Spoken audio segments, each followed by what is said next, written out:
민주당과 정의당 8명의 청문위원들이 이런 자료 제출 미제출로 인해서 충실한 청문회 될 수 없다. 그런 의미에서 충실한 자료 제출을 전제로 청문 일정을 좀 재조정하자는 요청을 간곡하게 드렸음에도 불구하고 이렇게 일방적으로 회의를 개의한 것에 대해서 강한 유감을 표합니다. 몇 가지 말씀을 드려보겠습니다. 저희 위원들이 부동산 계약서를 달라고 했습니다. 후보자께서 찾을 수가 없다, 제출할 수 없다고 말씀하셨습니다. 그래서 한국부동산원에 매매 현황을 달라고 했습니다. 그때 답변이 어떻게 왔는지 아십니까? 개인정보 제공 미동의로 줄 수가 없답니다. 후보자께서 부동산 관련된 한 점 의혹이 없다면 개인정보 동의를 해서라도 주시면 되는 문제입니다.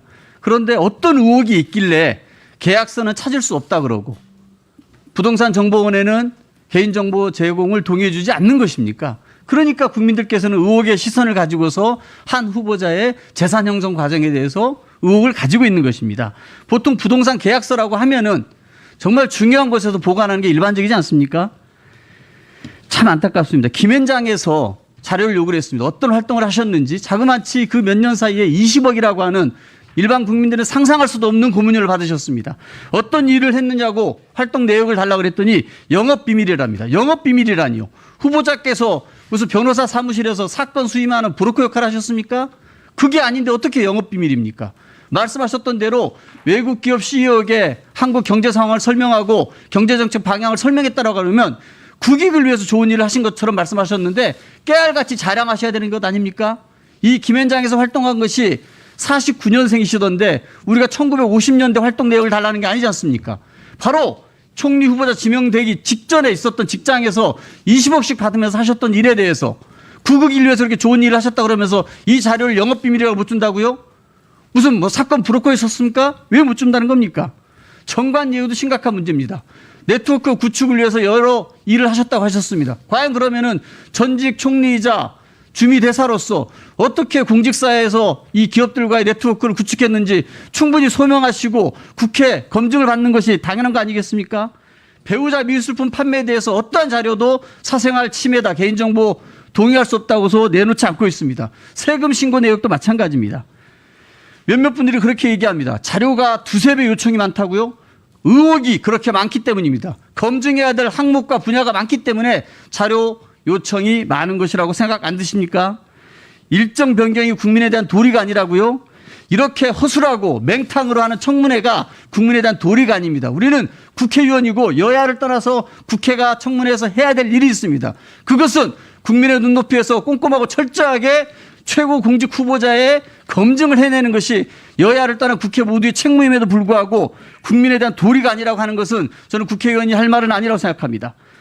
충실한 자료가 고위공직자 검증의 대전제입니다. 국민 요구에 부응해서 국민의 눈높이에 맞춰서 검증해야 되는 것이 우리의 역할입니다. 그래서 저희는 민주당과 정의당의 청문위원 12명 중 8명이 자료 제출과 그리고 이를 통해서 충분히 검토하고 청문을 할 수 있도록 일정 재조정을 요청한 것인데 이런 것을 일방적으로 거부하고 협상을 안 하는 것은 저는 이 국회가 협치의 국회로 갈 수 없다고 생각합니다.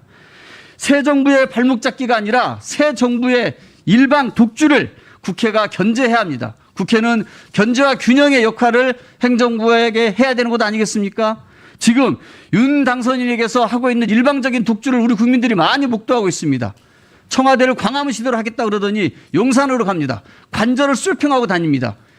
거기 있었던 장관들은 도대체 어디로 갑니까? 이것이 일방 행정이지 이게 무슨 새 정부의 제대로 된 길이겠습니까? 이런 것들에서 국회가 목소리를 내는 것이 어떻게 발목 잡기라고 표현합니까? 저는 이 청문회가 우리 민주당과 정의당의 위원들이 다 빠진 상태에서 진행된다면 이것은 독단적으로 진행되는 청문회이고 단독 청문회이고 일방적인 청문회일 뿐만 아니라 이 한 후보자를 둘러싼 의혹과 비리, 우리 국민의 눈높이에서 검증해야 될 수많은 사안들에 대해서 엄무하는 청문회, 허탕 청문회, 맹탕 청문회가 될 것이라고 생각합니다.